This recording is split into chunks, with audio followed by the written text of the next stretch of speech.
That's why all my life I've been grinding all my life. All my life, been grinding all my life. Sacrifice, hustle, pay the price. Want a slice, got to roll the dice. That's why all my life I've been grinding all my life. Look, I'm married to this game. That's who I made my wife. Said I die alone, I told that she probably right. One thing that's for sure, not a stranger to this life. Gotta say this motherfucker. Top of the morning, folks. Top of the morning, beautiful people. It's Monday, guys. It is Monday. Start of a new week. Start of a blissful week. This is going to be the week of your breakthrough. That's the mindset you got to have. We are alive and well. We have purpose. There's a reason why we're alive, and we just got to go out there and go after it. We cannot get discouraged by circumstances or anything. Let's go ahead and put our foot in that mud and let's go out there and get our hands dirty and let's go after what we want. Hope everybody's having a beautiful and blessed one. Let's go ahead and hop right into it. This is the breakdown, X's and O's with Nate Ness. I'm your host, Nate Ness, and I hope everybody is just having a beautiful and blessed one this morning. I hope you're excited for the day. I hope you're excited for the week. I hope you're ready to attack the day and attack the week. Well, it's game week. That's right, it's game week. Super Bowl is 6 days away. And this is the preparation day, Monday. You're going in there with your hard hat on and you're determined. It's ready to be focused because now we're playing for all the marbles. But this past weekend we did have the Pro Bowl, and the Pro Bowl has changed tremendously from what we've seen. It was a little bit boring, because it's two-hand touch. It's not the Pro Bowl what I grew up seeing. What I grew up seeing is the likes of Deion Sanders or Jerry Rice, Chris Carter, these guys going to the Pro Bowl and having that honor and that pride being there, competing their asses off. But I mean, I get it now. It's a different day. It's a different game. Guys don't want to get hurt and whatnot. So again, it was one of those, affairs where, it's more so for, the weekend events like the skills challenge and whatnot for the family and for the kids to have the experience and whatnot. And that's what I think going forward, it should be more about, just giving the fans that experience and family, of the players, and just really highlighting the skills challenge. But in the game, the AFC took the win, 41-35, with Justin Herbert, the LA Chargers quarterback, and Max Crosby, the Raiders defensive end, receiving co-MVP honors. And, it was an entertaining game, to say the least. It was, we didn't see no tackling. It was more two-hand touch. But again, that's the game. That's where we're at today. But one thing I wanted to do is I wanted to talk about something that's going on in the NFL. We have the current, climate of diversity. And I think it's time for us to really address the diversity issues that we have in the NFL. There were about, let's say 8-9 teams, give or take, that all relieved coaches of their head duties, And one coach, Coach Sean Payton from the New Orleans Saints, he actually just decided to, step away from football. So we have 9 openings. It's the Chicago Bears, the Jacksonville Jaguars, the New York Giants, the Minnesota Vikings, the Miami Dolphins, the Las Vegas Raiders, and the Broncos. Again, these are all teams that are looking for coaches. Now, again, I'm not in a place where I can actually, criticize and be hypocritical of any of these owners. But one thing I've noticed is that there's a lot of coaches that are getting passed over for jobs.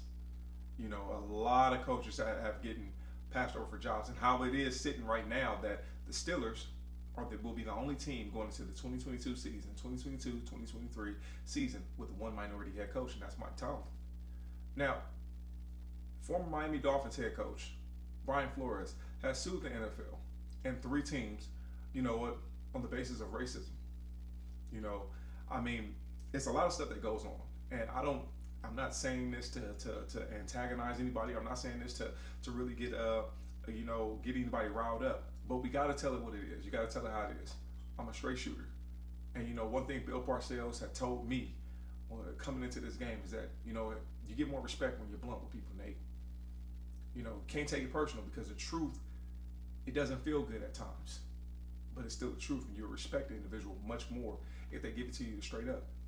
Now, there's so many minority candidates that get passed up year in and year out. And if you look over the past 5 years, how many minority candidates that have had head coaching jobs that have been fired, it's just crazy. It's not the same we were born, but not born equal. You know, we still have to work just as much as harder than the white coaches. And nothing against, because we all love the game. We all want the opportunity, to go out there and just really, win, compete. This is a game that we love. That you up to 2, 3 o'clock in the morning because you're so passionate about the game and winning. And you want it as bad as you want to breathe, as Eric Thomas has said. But again, it's so many coaches that again are not given the fair amount of opportunity, or the fair shake, if I must say. And I just want to highlight some things. I really do. I want to give you some examples. 2018, Steve Wilkes, that was my DB coach in Carolina. He was hired to coach the Arizona Cardinals, and he finished the season 3-13. That was the worst record in the NFL. I guess it was the worst record also in Cardinals history. He was fired after one season. Then in comes Cliff Kingsbury, who has gone 24-24, 24 wins, 24 losses, and one tie in his career. Now his first year he was 5-10. Second year 5-10-1. Second year 8-8. And this past year he was 11-6, and finally got over that hump and got this team into the playoffs. Now he was given time. Feel where I'm going with this. He was given time. Okay, give you another situation. Detroit Lions, Jim Caldwell. I played for Coach Caldwell. I love Coach Caldwell. That is a man that taught me so much about the game and taught me so much more about the game of life. When you have coaches such as Jim Caldwell, the late Tony Sperano, Todd Bowles, Terrell Austin, these are men that I played for. Again, it's not about the X's and O's with them. Casey Rogers, it's not about the X's and O's. It's about life. Because outside of the game of football, we have lives. You're only a football player for a certain amount of hours throughout the day. But then when you leave the facility, you're a husband, you're a dad. You're a babe to the wife. You're Superman to your children. You wear a different cape when you get outside that facility. But this man right here, Jim Caldwell, who I just have the utmost respect for. He was hired, and this is a 2-time Super Bowl winning coach. As far as he was a coordinator for the Colts, working with the great Peyton Manning, and with the Baltimore Ravens in 2012, and Joe Flacco. But he got hired in 2014. He got hired to come in and do the job. And you know what? Again, did an amazing job his first year. First year took the Lions to the playoffs. We went 11-5, and I was a part of that team.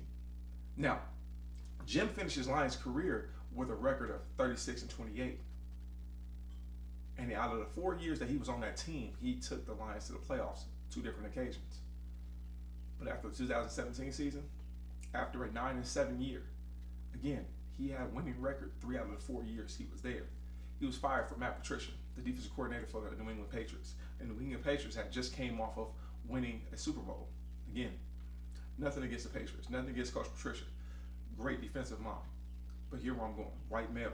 Here where I'm going. I again, don't mean to be disrespectful to anybody. I'm not trying to ruffle any feathers or antagonize or even do anything to really disrespect the game and the foundation of the game. But I just want to throw some things out there. Now, they bring in Matt Patricia. All right. Matt Patricia was there for 3 years. And in his 3 years, he only won 13 games.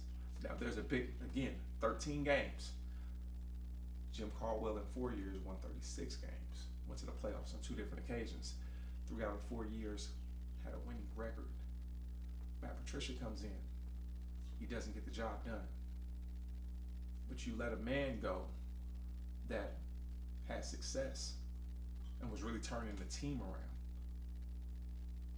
Didn't give him the patience. You didn't have the patience.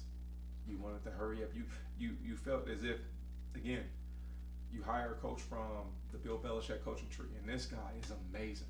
Again, Coach Belichick, hands down, is the greatest coach to ever coach the NFL. But yet you wanted that same result. But yet results are not that. It's not an overnight fix. It's actually, you have to be patient. You have to, trust the process. The process was actually working very well with Jim.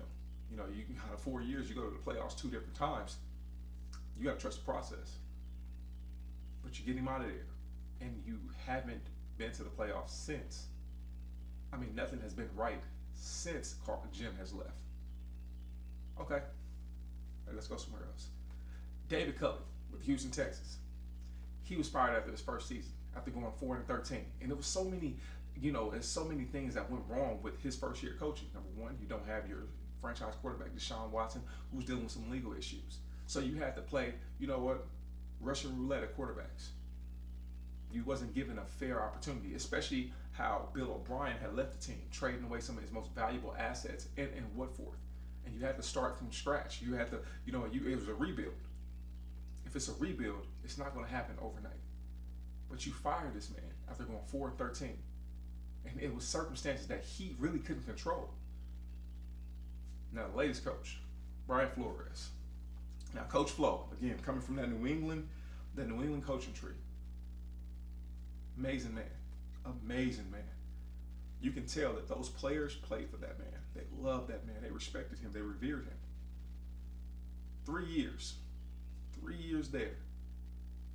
2 winning seasons. Back-to-back winning seasons. Something that the Dolphins hadn't had, since 2008? And I was on that Dolphins team. I was on the Dolphins team for 3 years where we didn't have a winning record. But again, you fire a man that is really changing the game. He's got the locker room. He's got the players playing for him and playing their tails off. And literally are a game out from making it to the playoffs 2 years in a row. Going 10-6 one year, 9-8 the next year. And just really, if the ball goes a different way, you make it to the playoffs. But he's let go after the end of the season. Unexpectedly at that. There's I don't know how to put this. There's a chain of events that happen where black coaches aren't given the opportunity. They're passed over on many opportunities, and yet they're deserving.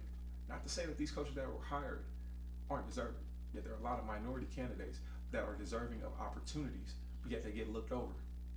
Yet these are the same coaches that really that can come up in there and work the coordinator positions and change your offense, change your defense, help players improve their play and climb. Yet they still get looked over. Looked over because they're not, I guess, fit to be in leadership roles and such. And even when they get into leadership roles, they're not given the ample time to really affect change. You want something to happen like that, and it doesn't happen like that. Not to get biblical, but the world wasn't created in one day. You have to give it time.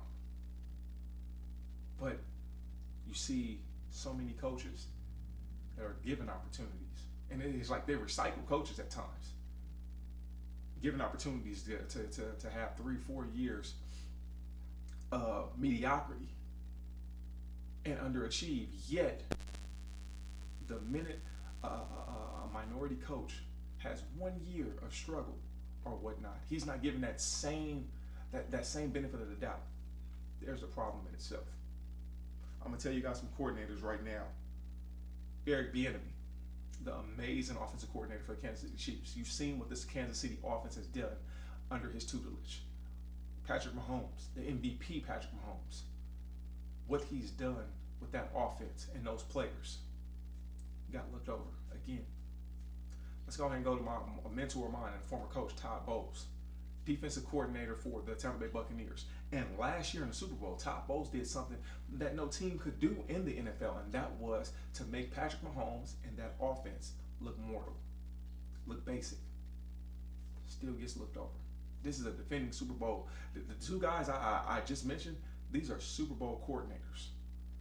Leslie Frazier, he's deserving of another opportunity. What he's done with that Bills defense and changed the whole dynamic of that Bills organization with Sean McDermott, he needs an opportunity. He deserves it. He's earned it.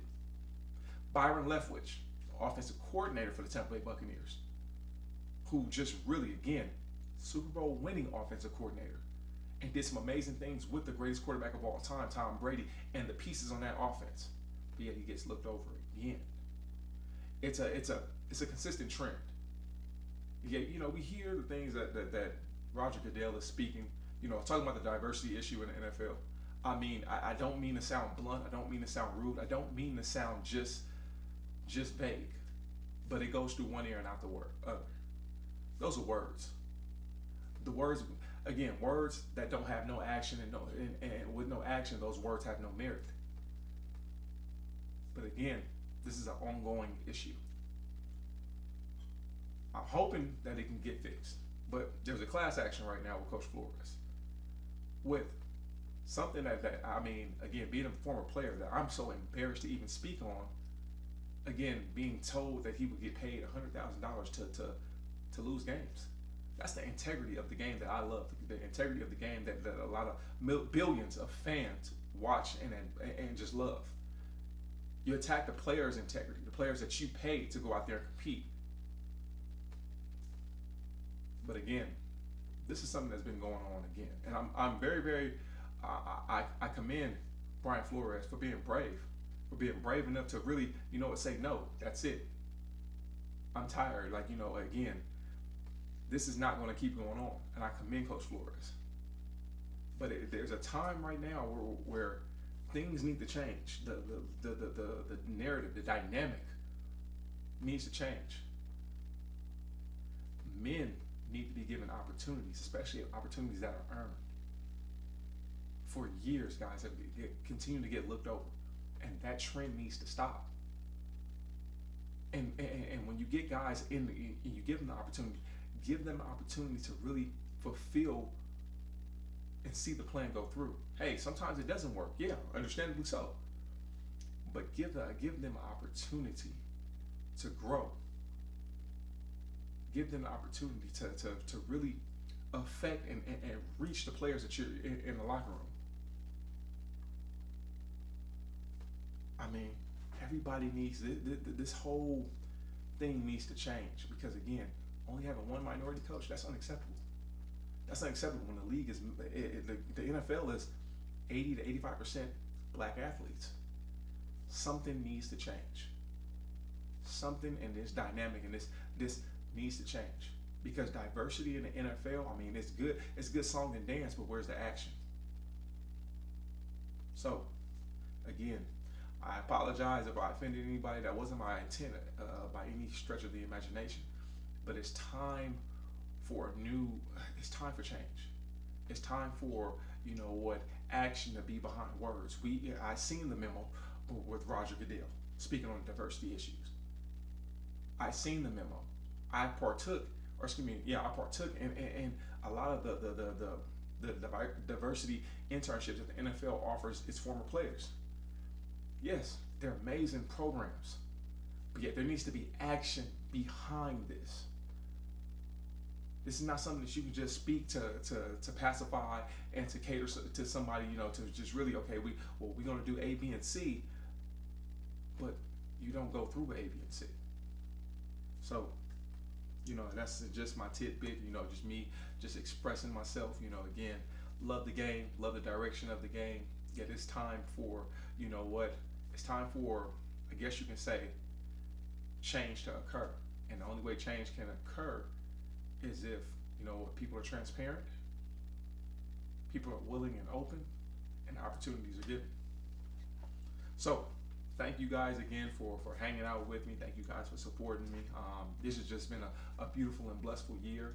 I will give you guys my breakdown, because it's game week. It is game week. Super Bowl is right around the corner. Such an exciting and an amazing time. Both teams, Cincinnati Bengals and the Los Angeles Rams. This is just, again, you play for everything. You came into the off-season program and your goals were simple. Everybody wants to make it to this moment. One more game to complete the process. So best of luck to the teams, and be on the lookout for my breakdowns. I give you my prediction and just reasoning behind, and just, I'm so excited. And I hope everybody has a beautiful and blessed day. Again, Monday. Listen, thank God it's Monday. The glass is not half empty, it's half full. Go continue to pour into it. Everybody have a beautiful and blessed week, and let's go after it. Let's get out of our dreams and make them become a reality. This is The Breakdown, X's and O's with Nate Ness. Everybody have a beautiful and blessed day. Thank you.